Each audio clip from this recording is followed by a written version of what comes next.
Hola, hola, ¿qué tal? Gracias por acompañarnos en otro episodio de Tu psicólogo te acompaña. Soy Rodrigo y en el episodio de hoy cambiaremos un poquito la dinámica. Anteriormente en el especial de teorías de personalidad habíamos visto a diversos autores que nos van permitiendo comprender cómo es que se forma la personalidad según cada uno de ellos. El día de hoy, bueno, aprovechemos esa teoría, pongámosla en práctica y acompáñenme a ver una película que posiblemente ya hayan visto en cines. Y si no, se las recomiendo completamente. La película se llama Beau is Afraid o Beau tiene miedo. Sin más, vamos con el episodio. Antes de comenzar, queremos recordarles que si esta serie de episodios es de su agrado, recuerden suscribirse, comentar, darle like, compartir. Todo esto en las diversas plataformas que les vienen apareciendo aquí en pantalla es completamente gratis y créanme que apoyan a seguir generando más contenido para ustedes. Se darán cuenta que la producción de todo este episodio también lleva su tiempo, entonces que se suscriban, den like e incluso si gustan, comenten y compartan, genuinamente apoya a que el canal siga creciendo. Es gratuito para ustedes y apoya bastante al equipo tras de cámaras. Bueno, entonces comencemos. Beau tiene miedo. Esta película nos presenta precisamente a Beau y vamos a ir partiendo desde el inicio para conforme la vayan viendo ustedes allá en casita, tenga sentido esto que les voy compartiendo. Primero se nos presenta como Beau va a su cita para atender su salud mental. Y es precisamente aquí donde su psiquiatra le empieza recomendando, recetando algunos medicamentos. Y es entonces donde precisamente estos medicamentos tienen ciertas directivas que se las tienen que tomar con agua, cosa que tendrá importancia más adelante, porque precisamente estos medicamentos, yo podría decir, bueno, estaríamos hablando de un medicamento psiquiátrico que precisamente tendría que ver con la psicosis, porque básicamente toda la película nos da un viaje a lo que representa la formación de una estructura psicótica. Y si de repente estos términos les suenan un poco extraños, recuerden que tenemos diferentes videos que pueden hacerles más sentido, entre ellos estructuras de personalidad y el video de Melanie Klein, donde ambos videos, créanme que van a complementar mucho este video. Regresando entonces, vamos viendo cómo precisamente Beau, después de su cita con el psiquiatra, empieza a regresar a su día a día. Pero es entonces donde sucede algo interesante con su medicamento y podríamos decir, tras bambalinas seguramente no se lo tomó. Y menciono esto porque es donde precisamente empieza todo un viaje a la psicosis. Y entonces, precisamente, una de las primeras imágenes que se nos presenta, que se les iré poniendo aquí en pantalla, tiene que ver con cómo este personaje lleno de tatuajes, luz roja y un poquito de bajo astral, dirían algunos por ahí, empieza a intentar meterse a la casa de Beau. Y es entonces donde podríamos decir, bueno, si vamos interpretando esta escena, podríamos pensar en qué es lo que pasa cuando a las personas nos entran estos pensamientos, esas ideas, toda esta parte muy intrusiva en donde de repente, a ver, todo estaba muy bien y boom, vino una idea que de repente no me gustó. Vino un pensamiento, un recuerdo, un qué sé yo, en donde empecé a pensar diversas cosas y de repente la cosa se tornó un poquito mala. Y es entonces donde vamos viendo cómo la psicosis, cómo este pensamiento, cómo la forclusión inicia. Después, en la siguiente escena, vamos viendo cómo Beau empieza a recibir mensajes por debajo de la puerta. Forma muy interesante de ponerlo, porque es entonces donde podemos ir pensando en a ver, técnicamente todo estaba bien, yo estaba descansando aquí en mi camita, pero es entonces donde, a ver, vienen estas ideas, estos pensamientos, estos flashes con ciertas notas que van despertando unas defensas muy psicóticas en donde el mecanismo empieza a correr. Entonces, bueno, eso hace que Beau se mantenga despierto un tanto, cosa que no es pasando a la mayoría de las personas, es decir, quien no se despierta con ciertas ideas en la cabeza y de repente no puede dormir de tanto en tanto. Hoy en día le llamamos ansiedad, vayamos a terapia a trabajar eso.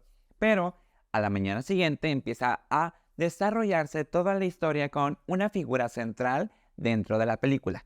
Y tiene que ver precisamente con la idea de la madre de Beau, que recordemos, cuando hablamos de una estructura psicótica, estaríamos hablando que precisamente hubo una madre esquizofrenizante. Es decir, una madre cuya locura, entre comillas, es tan grande que tiene la capacidad de enfermar a otros para precisamente llevarlos a esta locura. Y a eso le llamamos una madre esquizofrenizante, es decir, no es completamente esquizofrénica, pero tiene la capacidad de esquizofrenizar a otros. Específicamente y usualmente hablaríamos del Edipo, recordemos también por acá encontramos un episodio, y entonces precisamente después de esto vemos a Bo teniendo una llamada, ya que iba a ir a visitar a su mamá, a la madre esquizofrenizante que precisamente llevó a Bo a la psicosis. Y aquí inicia uno de los primeros diálogos muy interesantes que yo rescataría, en donde ella le dice: "Oh, Bo, estoy segura que tú vas a hacer lo correcto". Cosa que, a ver, si estamos hablando de un diálogo de una madre esquizofrenizante a su hijo, pensémoslo no en la etapa adulta donde ya se formó la psicosis, sino vayámoslo pensando en etapas previas, en etapas precisamente desde la infancia, en donde la madre esquizofrenizante lanza este doble vínculo, estos dobles mensajes, en donde desde el lado literal dice: confío en que harás lo correcto, pero en la entonación, en el juego, en el acento, es donde dice: cuidado y no lo haces. Y es entonces este doble mensaje, este doble vínculo, donde la madre empieza a generar la psicosis. Porque, a ver, por un lado me dices un mensaje, por el otro, otro. En el tono me dices: hay violencia. En las palabras me dice: confías en mí. ¿A cuál le presto atención? Y el empezar a pensar en dos puntos separados, precisamente es lo que hace que el mensaje sea tan esquizofrenizante. Como por ejemplo, podríamos hablar aquí en Latinoamérica, el típico de haz lo que quieras, en donde todos ya sabemos que en lo literal dice haz lo que quieras, y en el tonito dice cuidado y lo haces. Esto es un doble mensaje. ¿Por qué? Porque pase lo que pase, vas a estar mal. Si haces lo que quieras, ¿cómo que no entendiste lo que te quise decir? Y si no lo haces, yo te dije que hicieras lo que quisieras. Y es entonces donde no importa lo que hagas, estarás mal. Porque nunca estás entendiendo el mensaje, porque es un doble mensaje. Y entonces con ello pasamos a cómo Bo empieza a salir al mundo, a la vida, afuera de casa. Y cuando sale es precisamente donde no tiene los recursos de afrontamiento, porque precisamente empieza a pedir ayuda exhaustivamente, porque pareciera que todo lo que ve afuera, todas las personas son agresivas, son violentas, transgresoras. Y entonces precisamente estos imagos, estas imágenes que tiene del mundo, parecieran estar bastante distorsionadas, porque de nuevo, bueno, psicosis. Y entonces, mientras él intenta reparar el tomarse su medicamento comprando una botella de agua, empieza a percibir cómo todas estas personas, entes, figuras empiezan a ingresar a su vivienda, a su espacio, a su hogar.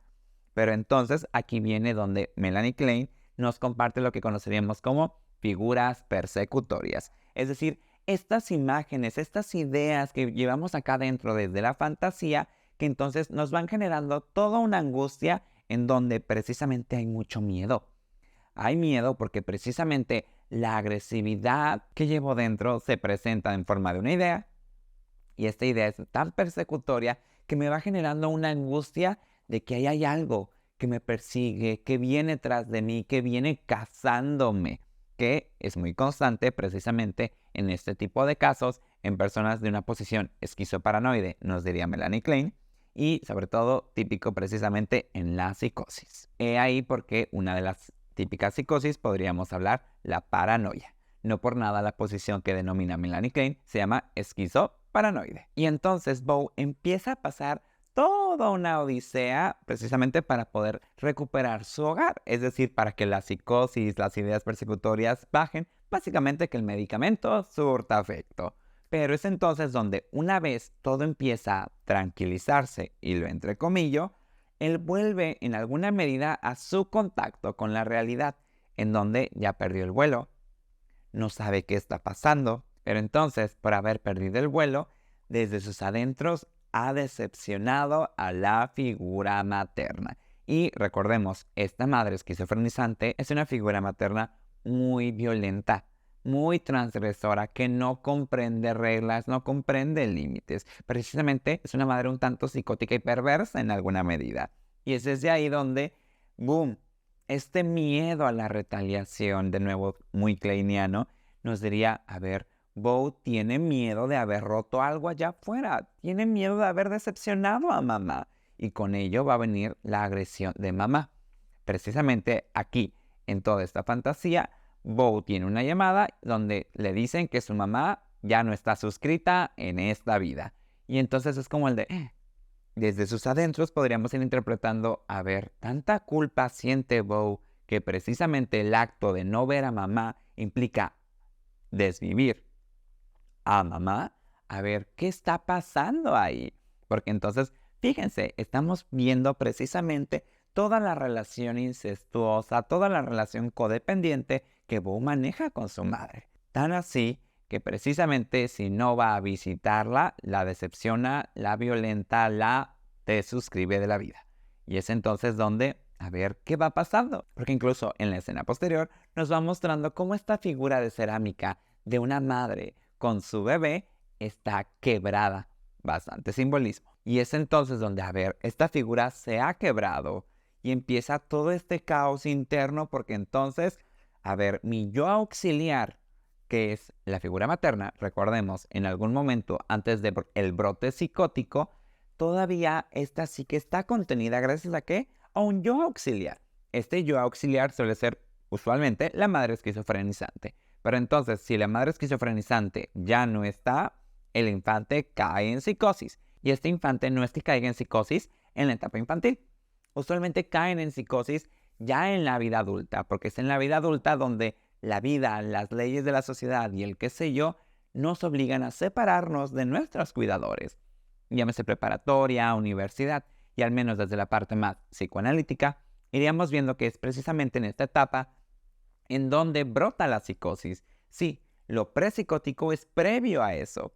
Pero entonces, una vez que el yo auxiliar, figura materna, no está, brota psicosis y es entonces donde Bo sale corriendo completamente, como Dios lo trajo al mundo, por la calle. Y es entonces donde diríamos, bueno, ahí está en pleno brote psicótico, en donde empieza a recibir una persecución, le violentan, le atacan, porque recordemos, todas estas figuras persecutorias le dicen el mundo es violento y entonces naturalmente va a recibir violencia. Al final el mundo le contiene y después le manda a una casita un tanto extraña que podríamos decir podría ser la interpretación de un psiquiatra, en donde precisamente ahí empieza a tomar el medicamento, empiezan a tratarlo, pero básicamente lo tienen sedado e inutilizado. Y entonces recibe una llamada muy interesante en donde para poder hacer el entierro del cuerpo de su mamá, necesita llegar a su casa. Y entonces hay una frase que rescato que dice, Bo, necesitas detener la humillación. Y es como el de, a ver, que Bo no visite a mamá, que Bo no se acerque a mamá es algo humillante. Fíjense entonces cómo esta figura materna de nuevo empieza a retorcer las leyes, empieza a retorcer la realidad para entonces venderle una realidad muy diferente y muy extraña a Bo. Básicamente ahí está el juego esquizofrenizante. Y entonces Bo empieza desde esta culpa, no, tengo que regresar con mi mamá, tengo que regresar con mi mamá.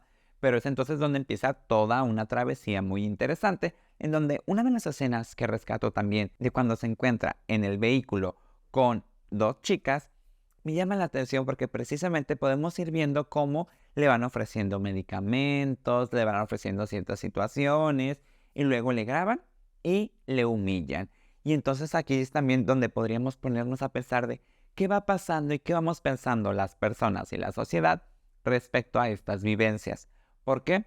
Sabemos que el tomar medicamentos, el asistir a psiquiatría, psicoterapia, de repente puede ser algo peyorativo o puede generar burlas en ciertas personas, cosa que obviamente es erróneo y no debería de ser así, porque obviamente eso es violento. Sin embargo, sabemos que muchas personas dicen, ¿cómo que vas a psiquiatría? ¿Cómo que vas a psicoterapia? Eso no está bien, cosa que aquí desaprobamos. Por el contrario, aquí aprobamos todo lo que ayude a nuestra salud mental, entre ello asistir a psicoterapia y a psiquiatría. Y poco después, entonces Bo se empieza a sumergir poco a poco en sus recuerdos, en estas fantasías, estas ideas de lo que fue, pudo ser o qué sé yo.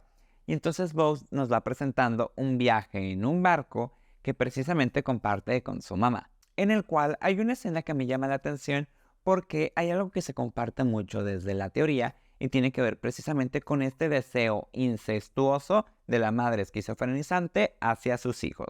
Y es entonces donde estas figuras maternas no reconocen límites, no reconocen reglas ni leyes, y entonces son transgresoras, violentan y comparten un vínculo muy incestuoso con su infante. He ahí porque estas madres esquizofrenizantes dirán, es que yo sé lo que le conviene a mi hijo, es que estamos conectados, somos uno mismo, diría la canción. Y es entonces donde aquí pareciera que no hubiera límites, y son madres que convierten casi en esposos o espositos a sus hijos. Y entonces, a ver, mi hijo es casi mi esposo, mi pareja. ¿Por qué? También una característica muy interesante de las madres esquizofrenizantes es que van a buscar parejas que no sean pareja.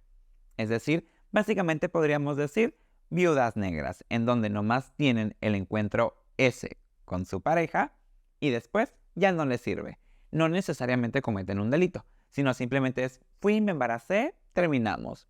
O si nos casamos, pero se la pasa tanto tiempo trabajando que ni pareja somos, que ni salimos, que ni figuramos. Y esto es muy común en este tipo de relaciones. Por eso, las madres esquizofrenizantes son buenísimas buscando padres que no figuran. Porque precisamente entonces, como no van a figurar, no va a haber una ley del padre, no va a haber una ley paterna. Recordemos, regresemos al Edipo y a estructuras de personalidad para comprender esto, en donde precisamente al no haber ley paterna, no va a haber un padre que corte el cordón umbilical. Y entonces, madre e hijo o hija van a seguir pegados todo el tiempo.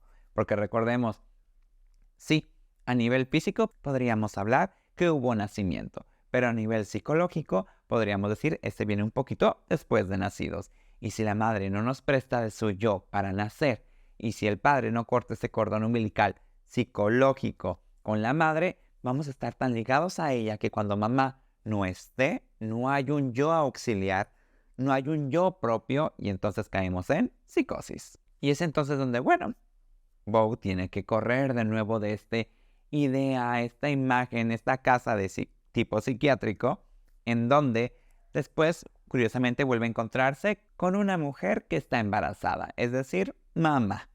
Y curiosamente esta mamá le cuida, le protege, le apapacha, que todos sabemos que más o menos esta es la imagen que tenemos de lo que debería de ser una mamá. E incluso un simbolismo muy importante en donde Bo vuelve a tener esta figura rota de la madre que está pegada y se la da a ella. Así como, oye, toma, te reconozco. El amo le ha dado a Dobby un calcetín. Es decir, toma, te reconozco y te doy esta figura porque te veo como una madre buena, un pecho bueno. Vayamos a ver a Melanie Klein para ello. Y en donde, precisamente al encontrar esta figura materna, este pecho bueno idealizado, curiosamente entra en una aldea un tanto psicótica, en donde empieza a ver letreros, noticias y todo es bonito. Y básicamente es un viaje de introspección para su vida. Pues precisamente un viaje psicótico. En donde precisamente aquí Bowie empieza a ver una obra de teatro que va representando mucho de sus pensamientos internos. Y en una de las frases menciona que se ha perdido a sí mismo. Porque recordemos, en este viaje psicótico, en la psicosis, en todo este estadio, pues precisamente la persona no se encuentra. La persona está perdida, está escindida, dividida de la realidad y dividida de sí misma. Es entonces como no es una persona integrada, podríamos decir, no se ha encontrado. E incluso el personaje del actor que está en la obra de teatro dice, es que si me quedo voy a desvivir. Pero entonces necesito irme. Cosa curiosa, porque es precisamente mucho de lo que sucede en la forclusión. Si la persona prepsicótica se queda en la realidad viendo a la madre esquizofrenizante, la madre incestuosa, violenta, transgresora y todo este nivel de situaciones que está viviendo que no es bonito, no va a sobrevivir. Y es entonces donde muchos autores dicen que la defensa maníaca de la forclusión o de la psicosis es la última defensa para defender la vida. Es decir, prefiero aniquilar la psique a ya no vivir. Es entonces donde precisamente la forclusión, aunque mata la psique, aunque mata la posibilidad de relacionarme con mi realidad, me crea una realidad interna alterna que precisamente me permite sobrevivir, muy ad hoc al discurso que va mencionando el actor. Y entonces, poquito después, viene Bo con toda esta explicación de, a ver, cómo deseaba que fuera mi vida. ¿Por qué? Porque también, recordemos, puede idealizar un pecho, puede idealizar una vida. Y esta vida que idealizaba precisamente estaba cargada de ciertas fantasías. Aunque, curiosamente, en estas fantasías también vemos fantasías muy fatalistas, en donde incluso, pese a haber generado toda una vida muy bonita, familia, casa, hogar y todo, luego viene una ola gigante y se lo lleva todo. Porque entonces, precisamente este miedo al derrumbe, este miedo a que vuelva a suceder lo que allá sucedió, que es algo muy presente de todas las patologías, podríamos encontrar acá que es, pues sí, aunque el pecho ideal esté en juego, aunque toda la idealización y fantasía esté, siempre va a estar el miedo persecutorio a que aquello que me puede dañar lo haga. E incluso después viene una escena muy interesante de un animal que dice, y te irá cazando hasta encontrarte. ¿Qué mejor representación de una figura persecutoria? Un animal que nos caza, que sabe dónde estamos, que nos va a alcanzar. Y entonces sí, de nuevo pareciera que por un momento sale de esa historia, sale de esa fantasía para entrar en otra donde curiosamente coincide con sus hijos, coincide con una idea muy fantasiosa de qué le gustaría que fuera la realidad para empezar entonces a convivir con ella. Pero entonces de nuevo viene uno de los personajes que habíamos visto anteriormente en el psiquiátrico. Y entonces a Bo le toca huir. Y precisamente en esta huida va rememorando ciertos diálogos con su mamá, porque como conoció a sus hijos, les dice de, bueno, ¿qué pasa con sus abuelos? Y empieza a ir pensando, ¿qué pasa con el abuelo? ¿Qué pasa con la abuela? Bueno, la abuela es la figura materna de la que hemos hablado, pero el abuelo, bueno, recordemos que una mamá esquizofrenizante no reconoce la ley paterna, o al menos no desde la teoría freudiana. Y entonces acá, diríamos, es un padre que no existe, no figura y no se necesita. Cosa muy interesante porque precisamente aparece una escena de la mamá de Bo donde le comenta, a ver, tu papá ya no está con nosotros desde el momento en que tú fuiste concebido. Un juego de palabras muy interesante porque precisamente nos permite interpretar que entonces solo lo necesitaste como semilla y una vez que la obtuviste ya no te sirvió. Y las madres esquizofrenizantes son buenísimas precisamente para eso. De hecho, es común que busquen reproducirse y después decir, no te necesito, no quiero nada de ti, yo conmigo, yo y con mi bebé. Y entonces ahí precisamente es empezar todo este juego psicótico del tú y yo somos uno mismo y no necesitamos de nadie más. Sin embargo, este juego psicótico empieza precisamente con un conflicto. ¿Qué va a ir pasando? Bueno, el bebé tiene ciertas necesidades, tiene ciertos deseos, va a ir chocando con los deseos y necesidades de mamá. Y sobre todo conforme va creciendo. Y precisamente se nos presenta un recuerdo muy interesante donde Bo está todo escindido, todo dividido y pareciera que viera todo desde tercera persona. Y dice, es que veo cómo ahí un hermanito sube y pelea con mamá y lo mandan al ático. Pensamiento muy interesante, porque es entonces donde mamá va reprendiendo todo lo que implique la individualidad de Bo. Porque claro que mamá no quiere que Bo sea individual. Mamá quiere que Bo esté enfermo, porque la ventaja de tener un hijo enfermo psicótico es que los hijos psicóticos no te abandonan. Porque entonces un hijo psicótico puede quedarse a tu lado todo el tiempo. Y es entonces donde la utilidad de una madre esquizofrenizante al enfermar al hijo es que el hijo jamás la va a abandonar porque va a sucumbir siempre al deseo materno. Y digo siempre, también entrecomillándolo, porque recordemos, hay un juego muy violento tanto de la madre hacia el infante como del infante hacia la madre. Y es entonces donde incluso ella se lo refleja. Y le dice, oh, claro que ya estás lo suficientemente grande como incluso hasta para herir a mamá. Y todo por herir a mamá. ¿Por qué? Porque preguntó por su papá. Porque a mamá no le conviene que pregunte por papá. Mamá no quiere dar explicaciones porque mamá es la de la ley absoluta. Y lo entrecomillo. Y es entonces donde, a ver, hijo pregunta por papá. yo no quiero que preguntes, yo quiero que te sometas y obedezcas mi ley. Un tanto esquizofrenizante, pero te tienes que someter a ella, y si no, te castigo. Cosa curiosa porque entonces luego a Bo lo manda al ático. Cosa que si vamos pensando incluso en esta parte muy de las instancias, podríamos ir pensando en, bueno, ¿qué va pasando en esta parte super yoica? Porque recordemos, la parte más super yoica es ir pensando en esta parte muy punitiva de reglas que nos dicen cómo debemos de actuar, de comportarnos. Los tan típicos debo de, tengo que. Y entonces acá viene el debeísmo del no debo de preguntar por papá, siempre debo de hacerle caso a mamá. Una parte muy esquizofrenizante, al menos desde cómo se nos presenta. Y continúa todavía Bo en toda su travesía, donde después las figuras persecutorias aparecen, atacan todo este campo muy psicótico y regresa a casa, en donde de nuevo, antes de entrar, una de las figuras que se ve en un altar, cosa muy curiosa porque sabemos que si es en un altar, está idealizado. Y entonces, ¿cuál es esa figura que está idealizada? Y de nuevo se nos presenta a una madre con su bebé, haciendo de nuevo la referencia de que Bo idealiza este pecho bueno que piensa en su mamá.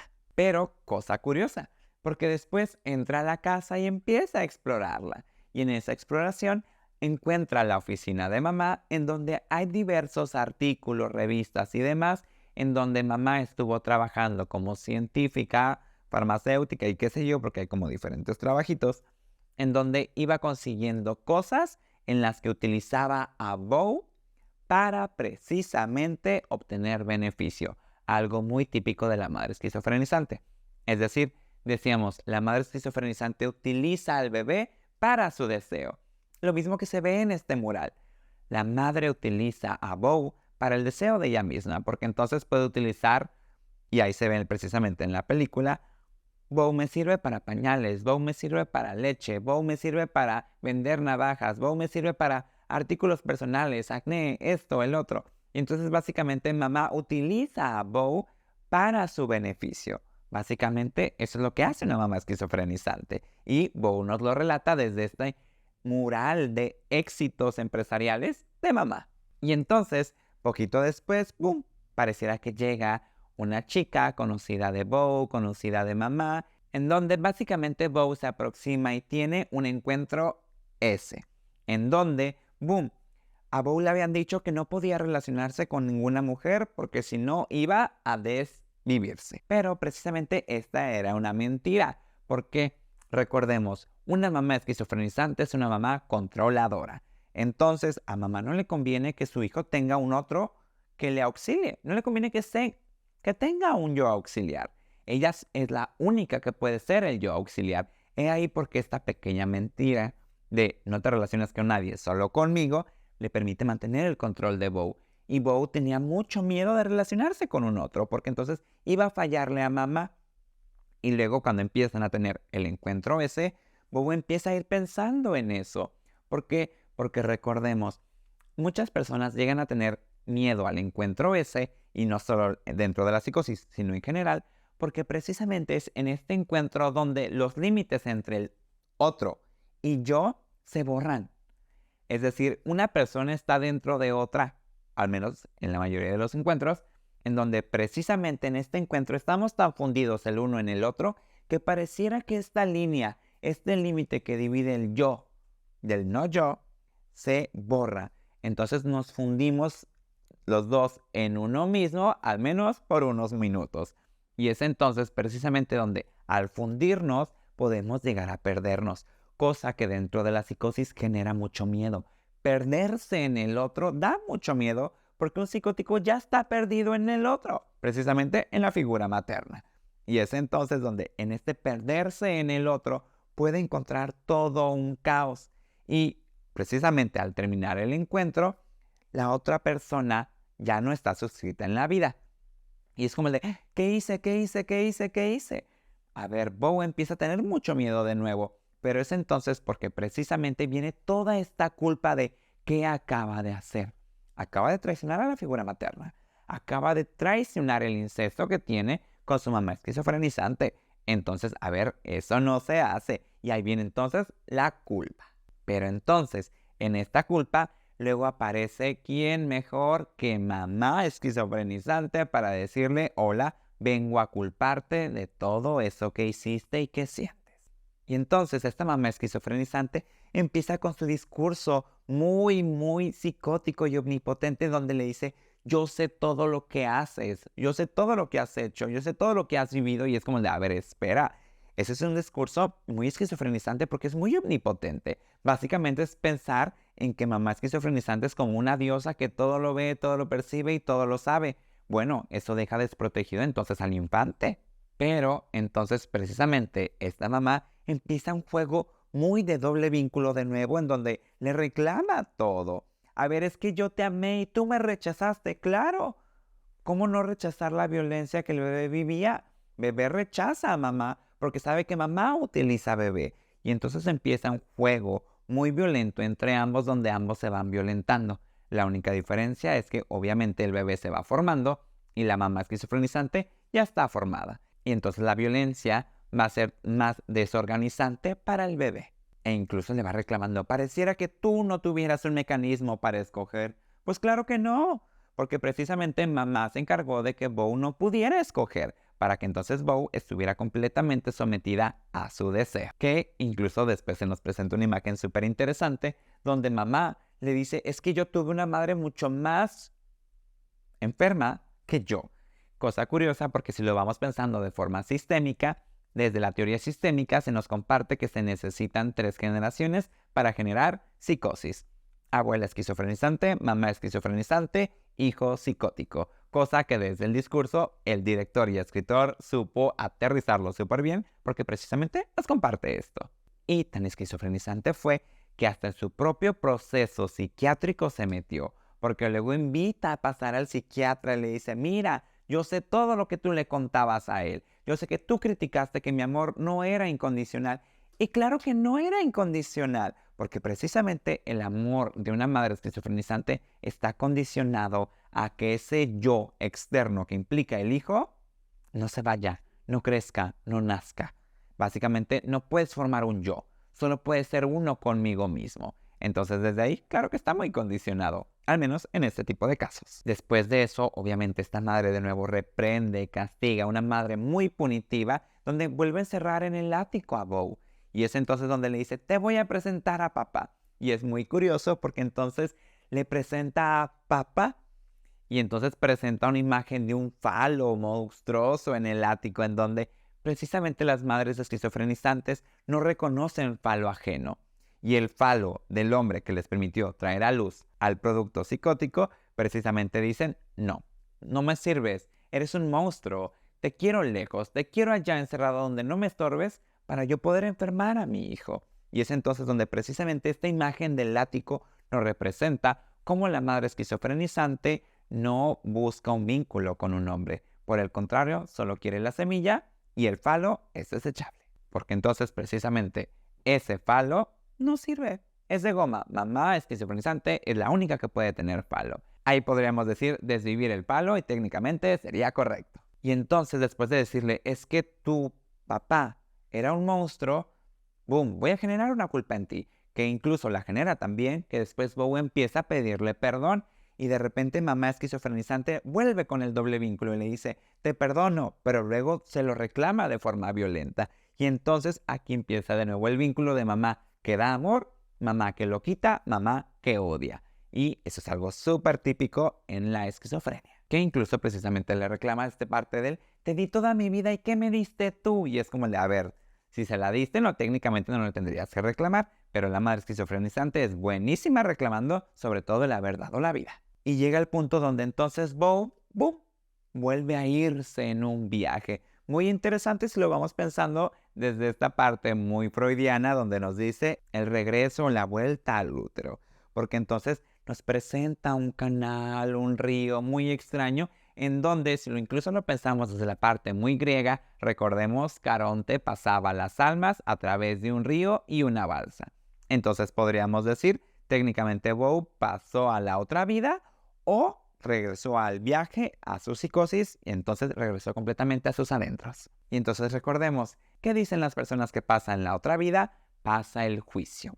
Es decir, esta parte súper yoica nos viene a enjuiciar, nos viene a criticar, nos viene a poner el juicio de qué hicimos. Es decir, es momento de poner en la mesa nuestros pecados. Y entonces empieza el juicio, donde podríamos decir, eso es una representación del otro mundo, o podríamos decir, es una representación de lo que pasa acá adentro con nuestro super yo cuando nos va castigando por todo lo que hacemos o no hacemos. Sobre todo porque recordemos, si la figura materna es una figura muy persecutoria como la de una madre de este tipo, obviamente el super yo va a ser muy persecutorio, va a ser muy punitivo, cosa que se representa en este juicio, porque incluso si lo vemos, el fiscal está ataque, ataque, ataque y el abogado defensor ni sirve ni se escucha. Básicamente mis ideas persecutorias me van atacando y yo no tengo recursos yoicos para afrontarlo. Y entonces empiezan a pasar diferentes escenas donde básicamente haga lo que haga, Bow siempre estuvo mal. Cosa típica, recordemos, en este doble vínculo, en este doble mensaje, porque todo lo que hizo Bow estuvo mal. Siempre decepcionó a mamá porque figura materna, recordemos, punitiva, persecutoria, esquizofrenizante. Entonces, obviamente jamás se le podrá hacer feliz porque ya trae toda una estructura bastante patológica adentro. Al punto que entonces no le queda a Bow más que irse. Y entonces el bote se voltea y ya no queda más Bow. Y bueno, platícanme, ¿qué les pareció la interpretación de esta película? Al final, todo esto tiene que ver un tanto con la teoría mucho más kleiniana, mucho más psicoanalítica y cómo la voy interpretando al menos desde mi mirada.